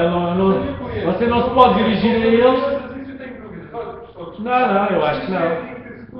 E o que é que ele diz? Eu acho que não. Vou pagar. O que é que eu explico, paga? Não, eu estou ocupado, estou aqui, não sei, não é? Espera aí que eu vou chamar o PT e fala consigo. Não, mas vai ter uma avaliação física com aquela pessoa. Exato. Depois não pode fazer. Não é isso? É assim, não é? Ou seja, ela tem uma pessoa que faz parte mesmo Pois. do ginásio, Claro. está na sala, só raramente se vê. Que é para garantir a lei. Depois, as pessoas que querem maior acompanhamento, é marcada uma avaliação física e essa avaliação, regra geral, as pessoas pagam. Sim, mas isso é. E essa avaliação é feita por um PT. Oh, Cátia, mas isso é na situação prevista. O que o António estava a dizer não era a situação prevista. É assim, eu estou lá e de repente, espera aí, como é que isto se faz? Exatamente. Eu tenho lá o self. Ela está a ajudar as pessoas, só que estão muitas pessoas fora. Pronto, então está aí a explicação. Sei que acontece também aquela situação. Está aí a explicação. Agora não está bom, queres experimentar o eu fico lá, não, vou pagar, Deve ser como está Não, eles são convidados a sair. Essa pessoa é construção. Tem que ser. O conceito deles tem que existir qualquer normas. Se eles falham uma norma qualquer, são convidados logo por uma cartinha assim. Se portaram mal, ou porque responderam mal, ou porque falaram mal perante certas pessoas, tem um conceito. Mas se as pessoas está em exercício que poderá ser perigoso para a saúde dele ou para a vida dele. Imagina como Mas o tem que ter atenção. Hoje diz Sim, mas olha, isso pode acontecer com 3 técnicos à volta. Pois, isso não é. Mas o que eu ia perguntar é, existe uma legislação específica para os clubes, né, que fala sobre isso também? Sobre essas questões de qual é o limite por área? Não. existe. Não, a lei que existe é a 39 de 2010. Que depois nós lá para a frente até escalpelizaremos um bocadinho, com certeza, e vamos escalpelizar um bocadinho isso, não é? Mas é a única legislação que enquadra isto. E aquilo que diz é que tem que existir um técnico com as habilitações de técnico de exercício físico. Não, mas isso é o diretor técnico. O diretor técnico antes tinha que estar presente, ou tinha que ter o coadjuvante na sua ausência. O que significa que vocês em 100 horas de utilização de ginásio, não foi o que vocês disseram aqui há dias, 80, 90 horas, tinham que ter no mínimo, cada pessoa não puder trabalhar mais do que 40, que é o normal, não é? Só por 80 horas tinham que ter 2 diretores técnicos, ou um diretor técnico e um coadjuvante, que era uma coisa absurda. Pronto, e agora a lei diz que tem que estar um diretor técnico registado. E tem que ter um horário. E tem que ter um horário de atendimento definido, mas esse horário pode ser 1 hora por semana, não é? Não cria nenhuma lógica mais do que essa. Portanto, mas isso é para o diretor técnico. Mas nem sequer estamos a falar do diretor técnico. Estamos a falar do técnico de exercício físico. Do técnico de exercício físico. Não é? E em Inglaterra não existe esta lei, mas cá, não ter um técnico de exercício físico permanente é ilegal. Mas, por exemplo, agora aqueles ginásios de 24 horas, eles não têm ninguém. É ilegal. Está bem, a questão é, não tem ninguém, dizem vocês. Porque lá à meia-noite e não estava lá. E quem é que estava na recepção? Não, é tipo um cartão. É só Está entramos com um cartão. Então não está ninguém. Até tipo um self-service. Eu vou lá, até tipo um self-service. Eu como vi em matéria, que a pessoa punha o código. E eu segurança, se eu quiser pagar, eu também posso. Deve haver alguma lei que foi publicada que eu não conheço. Vai lá a fiscalização. Eu não concordo, mas pronto. Até onde ser apagado. O dia que não é apagado, aí as pessoas é que já acordam. Não, ou que haja uma denúncia. Não, é que eu sinceramente, olha, fique muito claro, desculpem lá, que fique muito claro que não há nenhuma legislação que excepcione qualquer funcionamento de ginásio por horário do dia. Está bem? Portanto, até à meia-noite não há uma regra e a partir da meia-noite é outra. Não existe esta lei. Epá, pronto, olha, não sei. É, exatamente, conheço esse conceito. Sim, mas pronto, ok, vale o que vale. Não,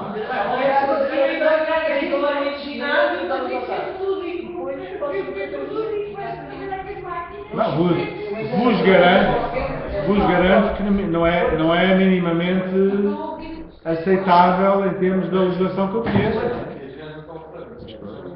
Bom, hoje, como estamos numa sociedade muito verde,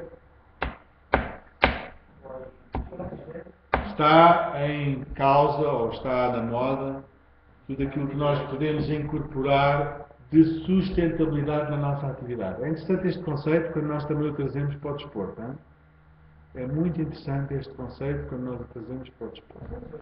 Por exemplo, aquele ginásio que a água dos duches é aproveitada para regar as plantas. Vão ver a ideia? Do ginásio verde. Do ginásio verde, etc. Portanto, toda esta lógica daquilo que é a sustentabilidade hoje é um conceito interessante. Deixa uma piscina aqui em Lisboa. Existem vários.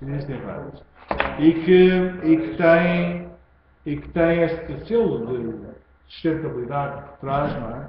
E portanto, isto foi só, digamos assim, uma viagem muito rápida àquilo que é a questão dos novos produtos. Só mais um bocadinho, a questão da reciclagem. Pois isto é outro conceito verde, a questão da reciclagem. Muito bem. Então, quando estamos a falar desta dimensão, vamos agora materializar isto. Quando estamos a falar desta dimensão serviço, em que nós damos de forma muito perentória importância a quem presta o serviço, coisa diferente de quando estamos a pensar em produtos, o que é que nós temos que fazer, ou qual é a ideia interessante para nós termos em consideração? Já ouviram falar da cadeia de valor do serviço? O que é a cadeia de valor do serviço? Bom, nós podemos pensar no serviço desportivo, nas atividades que temos lá no ginásio, como uma espécie de serviço ininterrupto, ou podemos pensar assim: bom, este serviço é constituído por fases. fases estas anteriores ao consumo do próprio serviço, que ocorrem durante o consumo do serviço e que ocorrem após o serviço ter consumido. Isto faz sentido ou não? Ou seja, eu antes de estar a fazer aquela atividade esportiva, eu tive que me relacionar com o ginásio. Eu entrei no ginásio, eu fui atendido, e depois é que estou a consumir a atividade esportiva. E depois de acabar a atividade esportiva, eu continuo-me a relacionar com o ginásio. Eu vou tomar o meu banhinho, eu visto-me. Faço-me entender esta imagem? Pois bem, isto é o que está por trás da cadeia de valor. E o que é isto da cadeia de valor? É eu decompor uma prática desportiva em fases. Faço-me entender ou não? Decompor em fases. Como é que eu faço isto?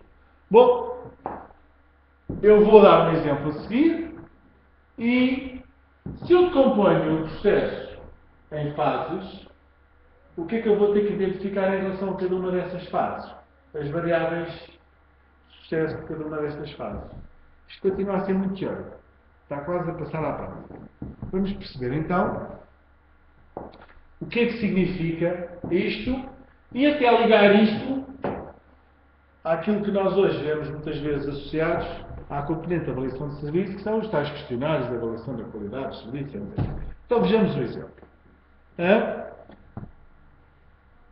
Reparem se o que vai aparecer faz ou não faz sentido para nós em termos de cadeia de valor.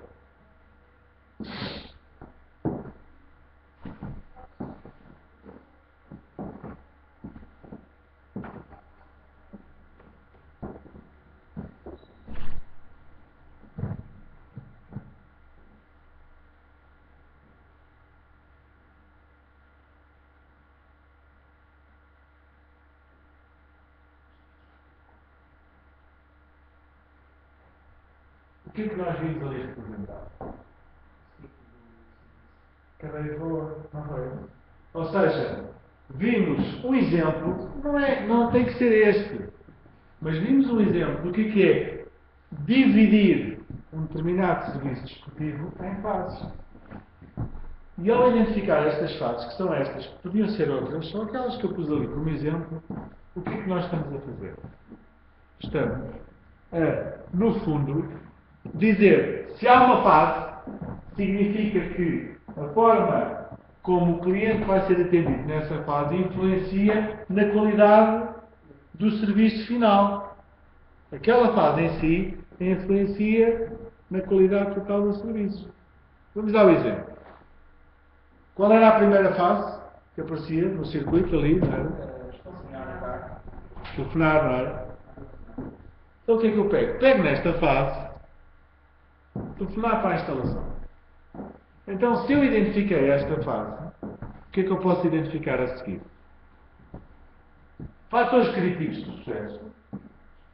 E ao identificar fatores críticos de sucesso, eu posso definir um padrão de sucesso. Lembram-se, logo no início, de termos brincado com isso? Eu disse, depois mais tarde e tal, voltamos a isso. Pois bem, eu pego numa fase que faz parte desse cadeia de valor, identifico fatores críticos e defino o padrão de sucesso. Quando vocês olham isto ao extremo, sabem o que é que vem? O manual de franchising. Quando vocês pegam no manual de franchising, por exemplo, da McDonald's, podia dar mais não sei quantas dezenas de exemplos, eu não preparo o hambúrguer como eu acho que devo preparar o hambúrguer. Toda a preparação do hambúrguer está sujeito a fatores críticos e a padrões. Ponto final, não é? Eu é que sou o tipo lá que grelha os hambúrgueres. Isto aqui eu vou fazer. Não. O eu ali é zero. Todos grelham o hambúrguer da mesma forma. Porquê? Porque todos chegam a um padrão que está definido. No extremo, o que estamos a olhar para aqui é o manual de franchising. No pequenino, ou no exemplo mais redutor, o que é que estamos a falar? Do manual de acolhimento. Que tanto pode ser um manual de acolhimento para um cliente, como pode ser um manual de acolhimento para um funcionário que é integrado na organização. Faço-me entender ou não? O que é que eu estou aqui a identificar? Que a componente eu deve ser secundarizada face ao padrão de serviço que eu quero prestar. Quando digo assim, há só esse fator crítico de sucesso na fase do atendimento telefónico? Pergunto. Dê lá assim mais alguns exemplos de fatores críticos de sucesso no atendimento. A saudação inicial, por exemplo, certo? Vamos falar de outro fator crítico de sucesso, a saudação inicial. Também penso que falámos disso na altura. Então, qual é o padrão desejado? É definir um script para o tipo de saudação. E aí deixa de ser, veja lá se é mais simpática. E ela diz a mesma coisa, mas a mim. Continua a ser errado, não é? Estou muito mais competente, muito mais simpática, pois. Mas não é para dizer estou. Não é? Portanto, se há uma fase crítica, ou se há um fator crítico de sucesso associado, não sabe, tem que haver um padrão. Portanto, o desafio que eu vos deixo, no fundo, isto não se faz, obviamente, em tudo, é dizer assim, quando eu olho para aqui,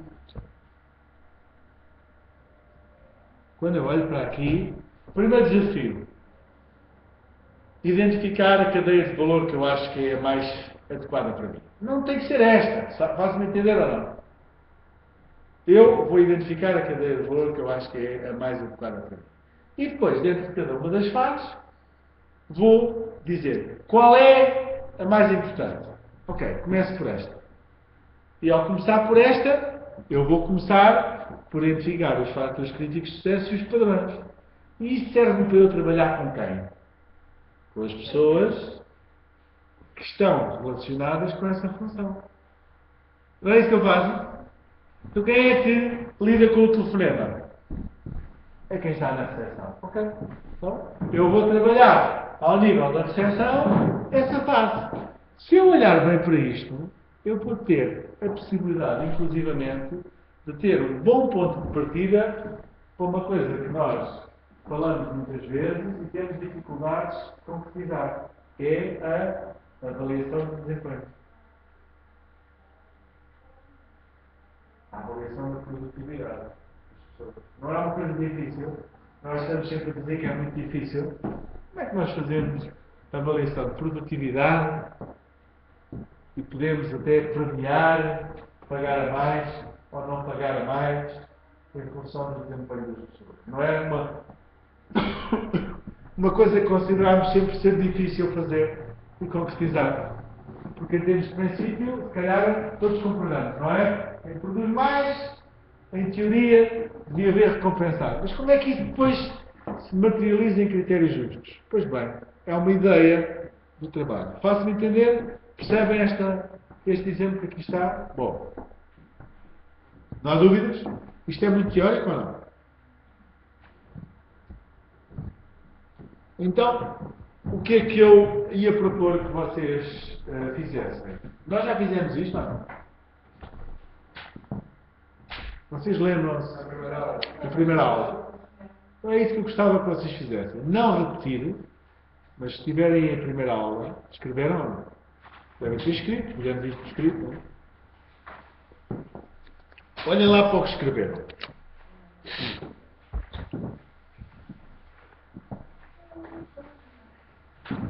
Ainda tem aí? Sim? Deixa-me ver.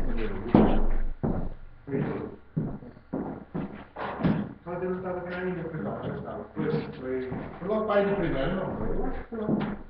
Para aí na primeira aula, não foi? Quando falámos dos princípios, não foi? Não foi? Da toda a gente conseguiu recuperar? Doutor Rosa?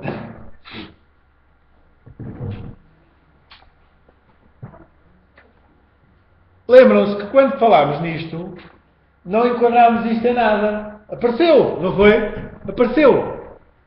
Agora estou-vos a dar o enquadramento. O enquadramento é, vejam lá, eu acho que isto é um interessante, em termos de pensamento é interessante, que é, eu vou definir a cadeia de valor no meu ginásio. Ou seja, o que é que eu vou fazer?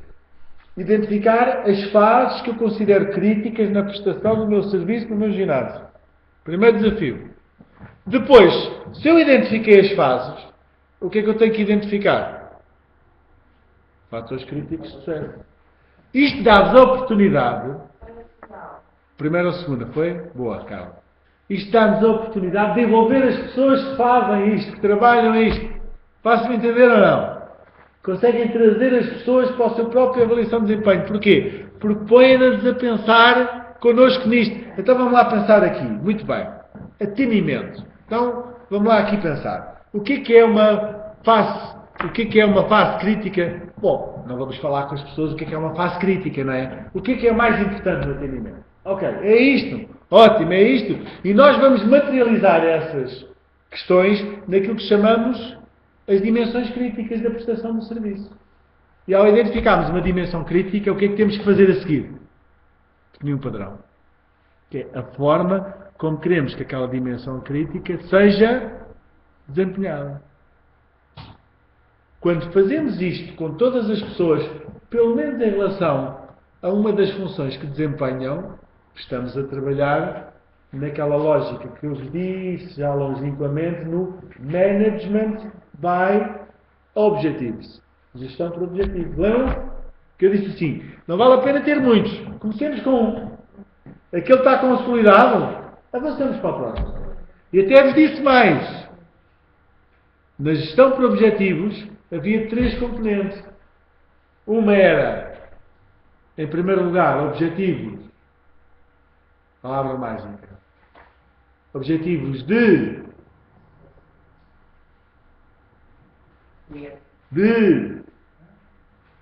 Management by Objectives. Gestão por objetivos. Primeiro, em primeiro lugar, viriam os objetivos de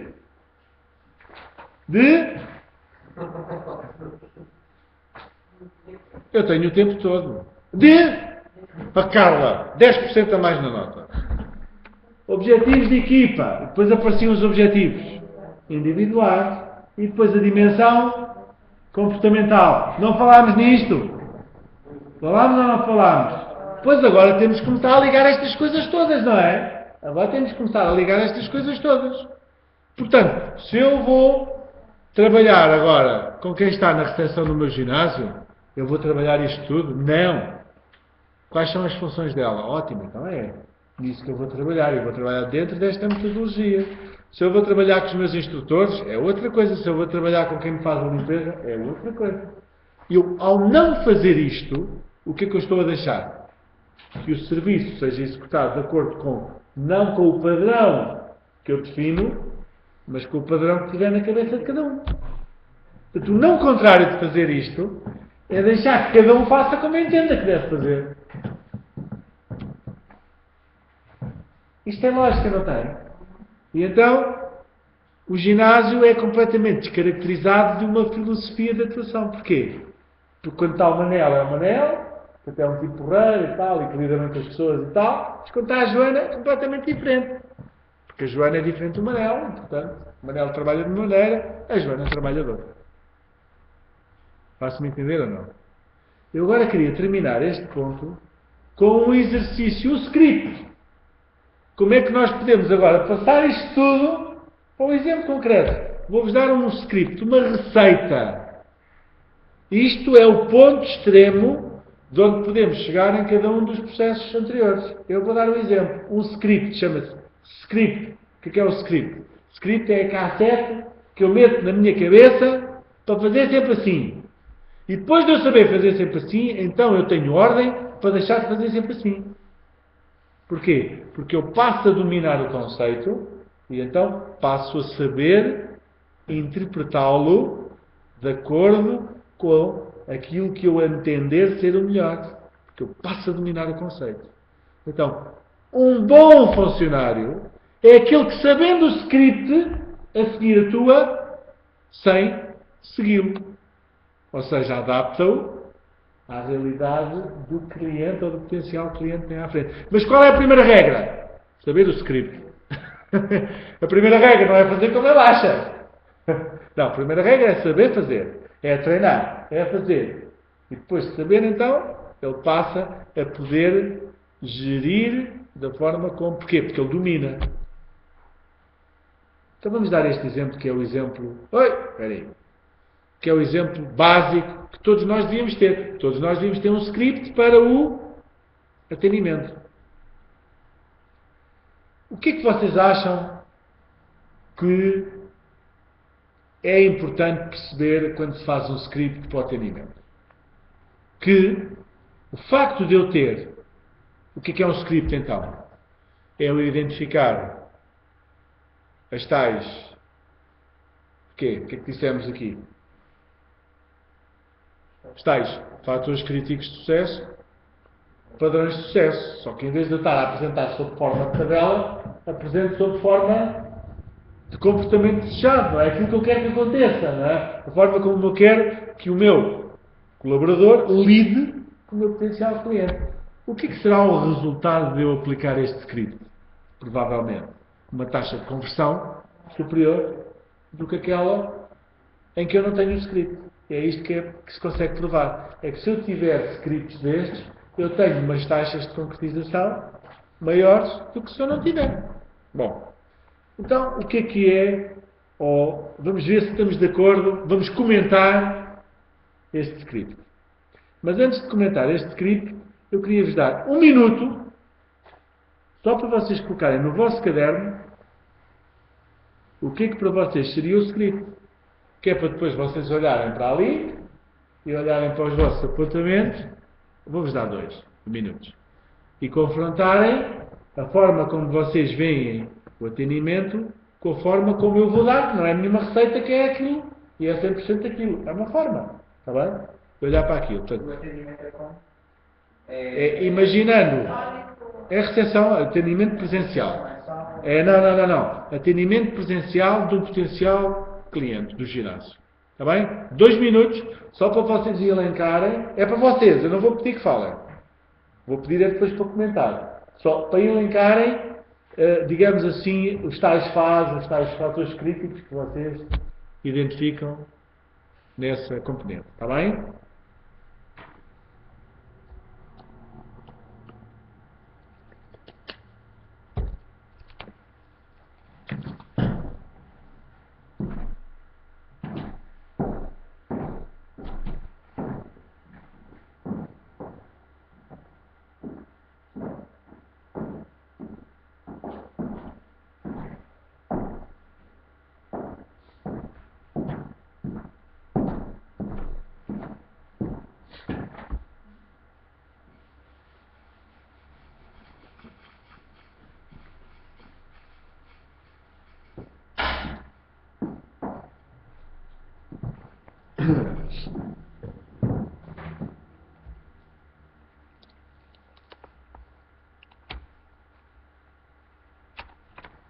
Quem é que me disse que não tinha o calendário do curso?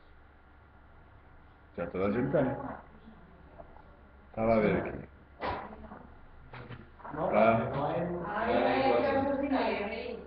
Aí é até às 11h30.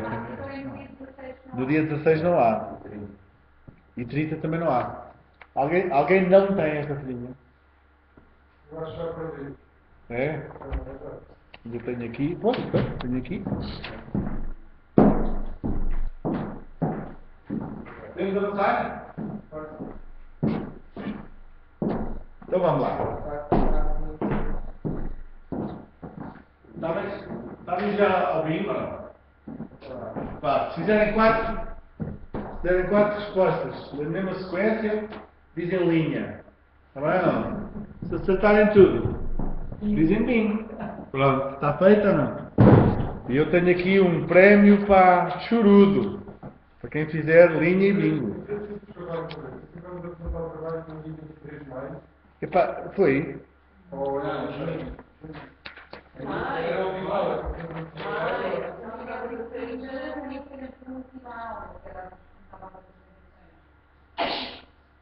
Depois temos que ver. Pois, temos que ver. É negociável. Já estamos a aproximar-nos do fim, pá. Então, mas o que é que andamos aqui a fazer? E agora começamos. Bom. Epá, mas não tinha percebido. Já começámos isto em fevereiro, foi? Meu Deus. Estou a fazer anos, nem dei conta. Então vamos a isto ou não? Não. O curso acaba uns diazinhos antes de eu fazer anos. É verdade. Então vá, como é que é? Linha e bingo, é isso? Estamos preparados? Então vamos embora. Acertámos todos, certo? Apresentação. Vá. E vocês agora ficam altamente motivados porque pensam que já vão fazer linha. Pois é. Calma. Linha é aos 4, não é? É aos 4. Está bem? Há alguma coisa a comentar ou não? A forma de vestir, não? Sim, quer dizer, está para ali umas pistazinhas, é como eu estou a dizer, isto não é para fechar, é para abrir, não é? É só apenas, portanto, alguns aspectos relativos à apresentação. 2. Linha, continuamos em linha, ela, está a correr bem. Não, linha não, então é só 2. Isto é batota. Está no bom caminho, hein? Ou seja, portanto, é evidente que a pergunta típica de um cliente é: quanto é que custa andar neste ginásio, não é? Quais são as modalidades que têm, não é? Pronto, e nós não vamos responder quanto é que custa, não é? O que é que vamos responder? Vamos sondar os objetivos dele. Muito bem, mas eu para lhe poder dar esta resposta, diga-me, o que é que pretende fazer? Já fez ginásio, não fez ginásio? Certo? É disto que estamos a falar, certo? Muito bem, sim senhor, está a correr bem. 3, agora vou ficar pelo caminho. Certo ou não? Genericamente falando. Está bem? Ou seja, no fundo, eu sondo os objetivos e depois, em função do que ouço, o que é que vou fazer? Vou apresentar, não é? Vou apresentar. Vou falar do conceito, ou vou falar do serviço, ou vou apresentar. Enfim, há aqui uma variante. E acredito que alguns de vocês disseram assim: eu punha aqui outra coisa à frente. Bom, se calhar vocês punham isto, ou se calhar puseram isto no 2, não é? A sondagem de necessidades. Como é que eu vejo isto a acontecer? Bom, via a 3, como dizer assim: efetivamente, nós, neste ginásio, nós efetivamente privilegiamos isto, nós temos um conjunto de serviços que está organizado desta forma, e tal, e tal, e tal, e tal. E, bom, dentro disto que lhe disse, qual é que seria, assim, a atividade ou as atividades que se calhar podiam ter mais interesse da sua parte? Faço-me entender ou não? Era nesta linha que eu estava. Não estou a dizer que esteja assim, mas era aqui que eu estava. Ou seja, apesar da pessoa já me ter dito qualquer coisa ali no ponto 2, não é? Porque eu sondei os objetivos, depois era uma espécie de colar esses objetivos àquilo que havia ali, não é? E percebendo efetivamente em que é que isso se materializava em concreto. Fiz-me entender ou não? A seguir, a pessoa, no fundo, o que é que ela vai dizer? Sim, eu gostei dessa ideia da piscina, disto, o que é que eu vou fazer a seguir? Então eu aprofundo, não é? Eu aprofundo. Eu não vou dar uma seca, como eu já vi, que é, mas eu não quero nada daquilo, porque é que eu estou ali, não é? Eu vou focalizar aquilo que é a apresentação do produto ou do serviço em questão, naquilo que é a necessidade que a pessoa me revelou. Aí eu aprofundo. Faço-me entender ou não? E, portanto, eu apresento e aí já vou começar a falar muito especificamente sobre aquele produto, sobre aquele serviço. É evidente que a pessoa vai gostar, não é? Isto tem que estar feito para a pessoa gostar. E a pessoa mais gostará ainda se a seguir vir onde é que vai fazer aquilo. Ou seja, a seguir a eu dizer e a falar sobre aquele serviço, pode ser um momento oportuno para dizer assim. Não quer dizer que a pessoa vá. Faço-me entender ou não? Eu defendo que é neste momento. Há quem defenda que é logo no início. Mas no início a pessoa vai olhar para tudo bem e não vai ver nada. vai olhar para todo lado e não vai ver nada. E eu aqui já vou focalizar a pessoa naquilo que eu quero mostrar, porque eu até já lhe disse qual é a atividade, ela quer aquela atividade, ela gosta daquilo. Olha, quer ver então a sala onde vai fazer a sua atividade? É fantástico isto. E a pessoa vai lá e fixou. Tudo o resto pode parecer mal, mas aquilo, ela vai com aquele objetivo, é aquilo que ela vai ver. Senão ela olha para tudo e não olha para nada, não fixa nada. Mas eu aceito perfeitamente, há colegas meus que dizem que a apresentação do clube é logo feita no início, não é? Eu não sou dessa apologia, estou-me a justificar porquê. Portanto, convido, a pessoa pode dizer que não. Não tenho tempo, não quero, não... venho cá outro dia, não é? Mas se eu tiver essa oportunidade, mas aqui também vou escolher o que eu quero mostrar, não é? Eu posso ter pontos delicados e que não interessa mostrar, eu escolherei aquilo que interessa. Está bem? Depois vou falando, vou mostrando e tal, e vou percebendo, não é? Tal, vou percebendo, Isto aqui eu batizo isto de contornar as objeções, no fundo é ir percebendo como é que aquele potencial cliente está em risco ou não de não se tornar cliente. Pois, não é? Porque perceber é por causa do preço, é por causa do. É por causa de quê, não é? Portanto, ir percebendo, não é? Que a pessoa está efetivamente a atender para ficar ou a atender para vem cá depois. Eu hoje vim só ver, não é? Eu hoje vim só perguntar informações ou pedir informações. Não é? Enfim, se correr bem, isto é tudo um processo que se conclui correndo bem, não é? Quer dizer que em cada uma destas fases o processo pode abortar, não é? A pessoa não a segue completamente. A pessoa, neste caso, potencial cliente, não é? Não a segue completamente. E, portanto, o que é que eu agora vou explicar, percebendo que a pessoa efetivamente está interessada? Vou-lhe explicar como é que funcionamos em termos de procedimentos, não é? Como é, como é que fica, como é que é o início, se tem que pagar já, se não paga já, se vem o primeiro dia, se faz o segundo, como é que é, em termos de procedimentos, não é? Onde é que aparece o preço? Aparece lá muito à frente. Estão a ver a ideia? Se calhar foi a primeira pergunta da pessoa, não foi? Quanto é que custa? Olhem até onde é que chegámos para falar do preço. É evidente que há muita gente que não vai esperar por isto para falar do preço. Eu já lhe perguntei quanto é que custa, não é? É evidente, há pessoas que querem logo saber o preço, não é? Não, espera aí que eu ainda vou na fase 2. Espera aí que ainda só faltam 7. Espera aí um bocadinho, só faltam 7, não é? Portanto, pode haver pessoas a quem nós não vamos conseguir fugir de, obviamente, dizer o preço. Mas a ideia é sempre esta. É levar sempre o preço para um momento mais à frente. Porque aí o preço, quando eu ouço o preço, já não olho para o rótulo, mas já tenho aquela fórmula na minha cabeça. É aquilo que eu vou pagar, é quanto custa mais os benefícios. Lembram? Falámos desta forma. Quando eu falo logo de preço, é o que fica. Quando eu falo primeiro dos benefícios, quando eu olho para o preço, eu já relativizei o preço. Isso é muito importante. Não é? Nomeadamente para quem se posiciona num determinado segmento. Porque é evidente que para o ginásio low cost o preço é a componente mais importante. Portanto, por exemplo, este script no ginásio low cost é completamente diferente. Não é? Com certeza, eu disse é que é completamente diferente.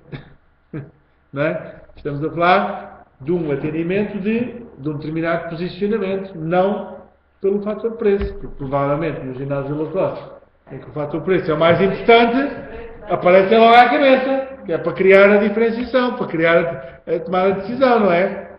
Portanto, mesmo que a pessoa não diga, é logo se calhar a primeira coisa que eu digo. Pois é que neste ginásio só custa isto. Porque ele tem logo o preço na cabeça relativamente aos outros em que já esteve a ver preços, não é? E, portanto, terminamos com a questão efetiva do compromisso, não é? Da assinatura, etc, etc. E aqui é muito importante, na questão do compromisso, que vocês destaquem os aspectos todos que vos pareçam pertinentes para dar confiança a quem compra. Muitas vezes isto acontece, por exemplo, nas assinaturas de contratos. Não é? Mal que trabalha muito com contratos. Agora cada vez menos, não é? Os contratos agora também estão a perder força, não é?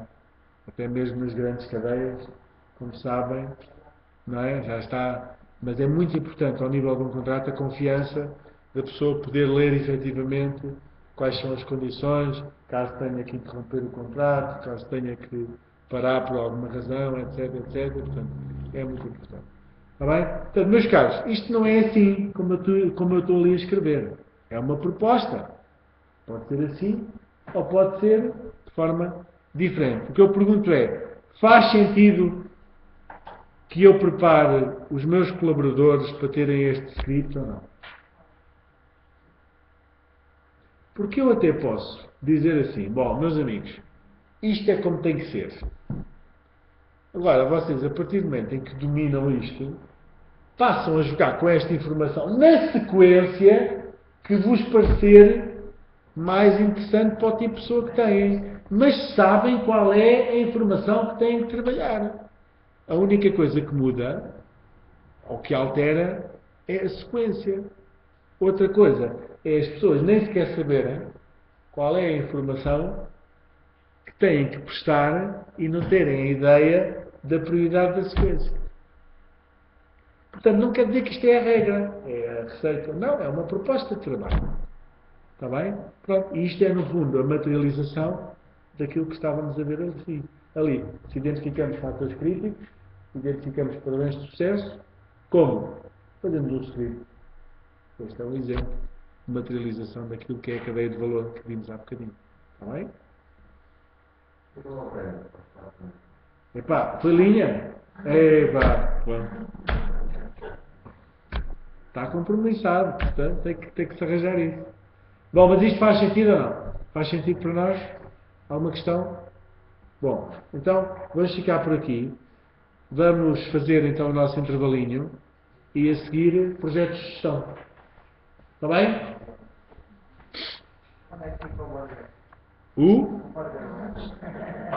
Fica lá embaixo.